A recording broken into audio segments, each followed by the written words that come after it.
ఇలాంటి మరెన్నో వీడియోలు చూడడానికి like, share, subscribe and comment. ఈరోజు ఈ వీడియోలో 2025 సంవత్సరంలో మార్గశిర మాసంలో వచ్చే మోక్షద ఏకాదశి ప్రారంభము మరియు ముగింపు తేదీల గురించి, ఉపవాస విరమణ ఏ రోజున ఏ సమయానికి చేయాలి అనే విషయాల గురించి తెలుసుకుందాము. హిందువులు ఆచరించే ముఖ్యమైన మతపరమైన ఉపవాసం ఏకాదశి. హిందువుల చాంద్రమాన క్యాలెండర్ ప్రకారము ఏకాదశి ప్రతి నెల 2 సార్లు వస్తుంది మరియు సంవత్సరంలో 24 ఏకాదశులు ఉంటాయి. భగవాన్ విష్ణువుకు అంకితం చేస్తూ ఏకాదశి ఉపవాసాలు పాటిస్తారు. ఏకాదశి ఉపవాసాలను ఉత్తమ ఉపవాసాలుగా పిలుస్తారు మరియు ఈరోజు పవిత్రమైనదిగా పరిగణించబడుతుంది. ఉపవాసం పాటించడంతో పాటు ఏకాదశి రాత్రి అంతా మేల్కొని ఉండడము, శ్రీహరిని స్తుతించడము మరియు ప్రార్థించడము ఏకాదశి ఉపవాసంలో ముఖ్యమైన భాగం. పురాణాల్లో మోక్షద ఏకాదశి గురించి ప్రస్తావించబడింది. శ్రీ హరివంశ పురాణం ప్రకారము ఈరోజు ఉపవాసం ఉండి విష్ణువును పూజించడం ద్వారా అన్ని పాపాలు నశిస్తాయి, మోక్షం లభిస్తుంది. మోక్షద ఏకాదశి మతపరంగా ముఖ్యమైనది మాత్రమే కాదు, ఆత్మశుద్ధి మరియు సామాజిక బాధ్యతను కూడా సూచిస్తుంది.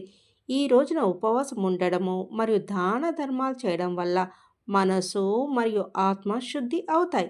ఈ రోజున చేసే పుణ్య కార్యాలు అనేక రెట్ల ఎక్కువ ప్రతి ఫలాలనిస్తాయని చెబుతారు. మోక్షద ఏకాదశి నాడు ఉపవాసం ఉండి పేదలకు దానం చేయడం ద్వారా భక్తుడు మోక్షాన్ని పొందుతాడు, జనన మరణ చక్రం నుండి విముక్తి పొందుతాడు మరియు విష్ణువు యొక్క దివ్య నివాసమైన వైకుంఠంలో స్థానం పొందుతాడు. మోక్షద ఏకాదశిని మౌన ఏకాదశి లేదా మౌన అఘారస అని కూడా పిలుస్తారు. ఈ రోజున భక్తులు రోజంతా మాట్లాడకుండా మౌన ఉపవాసం ఉంటారు. ఈ రోజున శ్రీమద్ భగవద్గీతను వినడం ద్వారా ఒక వ్యక్తి పవిత్రమైన అశ్వమేధ యాగం చేసినంత పుణ్య ఫలాలను పొందుతారని నమ్ముతారు. విష్ణు పురాణంలో మోక్షద ఏకాదశి నాడు ఉపవాసము ఇతర 23 ఏకాదశిలో ఉపవాసం చేసినంత ప్రయోజనకరంగా ఉంటుందని చెప్పబడింది. దాన ధర్మాలు మన గ్రంథాల్లో గొప్ప పుణ్యకార్యంగా పేర్కొనబడ్డాయి. ఇది పేదలకు సహాయం చేయడమే కాకుండా ఈ చర్య దాతకు ఈ లోక జీవితంలో ఆహ్లాదకరమైన అనుభవాలను తీసుకురావడమే కాకుండా మరణం తర్వాత జీవితంలో కూడా ఫలాలను ఇస్తుంది. 2025 సంవత్సరంలో మోక్షద ఏకాదశి నవంబర్ 30వ తేదీన వచ్చి డిసెంబర్ 1వ తేదీ వరకు ఉంటుంది.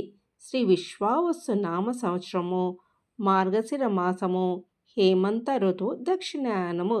ఏకాదశి తిథి ప్రారంభము 30వ తేదీ నవంబర్ 2025 ఆదివారం రాత్రి 9:29 ప్రారంభమై 1వ తేదీ డిసెంబర్ 2025 సోమవారం సాయంత్రం 7:01 ఏకాదశి తిథి ముగుస్తుంది. సూర్యోదయ తిథి ఆధారంగా ఏకాదశిని డిసెంబర్ 1న జరుపుకుంటారు. ఉదయం 6:56 నుండి 8:15 వరకు అమృత గడియలు ఉన్నాయి. పూజ శుభ సమయము ఉదయం 9:33 నుండి 10:52. ఈ సమయంలో పూజ చేసుకోవడం ఉత్తమము. పారణ సమయము 2వ తేదీ డిసెంబర్ 2025 మంగళవారం ఉదయం 6:57 నుండి 9:03 వరకు. మోక్షద ఏకాదశి వ్రత కథ గురించి తెలుసుకుందాము. పురాణాల ప్రకారము గోకుల అనే రాజ్యంలో వైకానస అనే మహారాజు ఉండేవాడు. ఆయన రాజ్యంలో అన్ని వేదాలకు చెందిన జ్ఞానులు నివసించారు. ఒకరోజు ఆ రాజు కలలో తన తండ్రి కనిపించి నరకంలో తాను ఎన్నో బాధ అనుభవిస్తున్నానని, తన నరకం నుండి బయటపడేయమని ప్రార్థిస్తున్నానని చెప్తాడు. కళ చెదిరిపోయాక రాజు చాలా కలత చెందుతాడు.